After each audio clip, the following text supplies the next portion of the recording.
mu bibi ukazagera ku byiza. Avuga ko ari album rero yamutwaye igihe gihagije, ndetse iyi album rwose kabiza kuza kujya hanze mu minsi mikeya iri imbere. Hanyuma ariko kandi witwa Afrique akomeje gukorana n'abahanzi bo muri Uganda, aho yabonye mu by'ukuri afite igikundiro mu bitaramo yagiye atumirwayo hariya muri Uganda, yakirwaga neza. Ndetse Afrique avuga ko rwose ubu ngubu ashyize imbere kuzamura ibihangano bye, yagiye akorana n'abandi bahanzi batandukanye by'umwihariko, ndetse n'ibishya agomba gukorana n'abahanzi bo muri Uganda. Hari uwitwa Brian Avi ari mu gihugu cy'u Rwanda, yaje kugira ngo basubiranemo indirimbo y'uyu musore. Hanyuma kandi babwire yuko uwitwa Junior Maga yashyize hanze igisigo yise Gatanya igice cya kabiri. Ni igisigo kirimo abazwi mu myidagaduro by'umwihariko muri sinema, uwitwa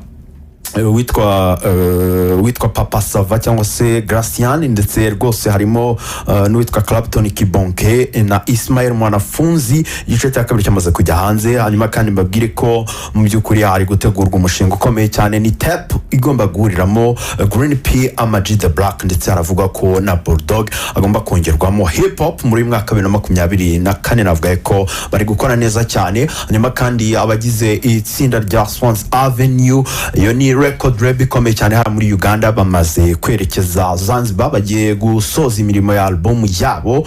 Album bifuza yuko mu by'ukuri jya hanze mu minsi mikeya iri imbere. Wizo Manizo ati nari mu bwigunge nyuma yo kubura radio, atari ko mu by'ukuri uyu munsi ufite inshuti nyanshuti bamwita King Saha. Avuga ko urugendo rwe mu myidagaduro rwajemo byinshi bitandukanye, ati by'umwihariko kubura radio cyari igikomere kidasibangana, atari ko uyu munsi ndishimira yuko maze kubona inshuti nyanshuti. Hanyuma kandi witwa Puff Daddy we ntabwo yorohewe kuko nyina yatwawe igitaraganya kwa muganga nyuma yo kuvuga ko ababara mu gatuza. Umubyeyi wa Puff Daddy yihutishije kwa muganga, ndetse mu by'ukuri ni naho yaraye yerekeje mu ijoro ryashize, bamuha ibitaro, nyine aguma mu bitaro. Puff Daddy avuga ko ari gusaba abakunzi be kumusengera ndetse no gusengera nyina uri guca mu bihe bitoroshye. Album ya 12 ya Eminem yamaze kujya hanze, n'indirimbo zigeze kuri 19 uyu mugabo mu by'ukuri yamaze gushyira hanze. Iyi album yayise The Death of Slim Shady.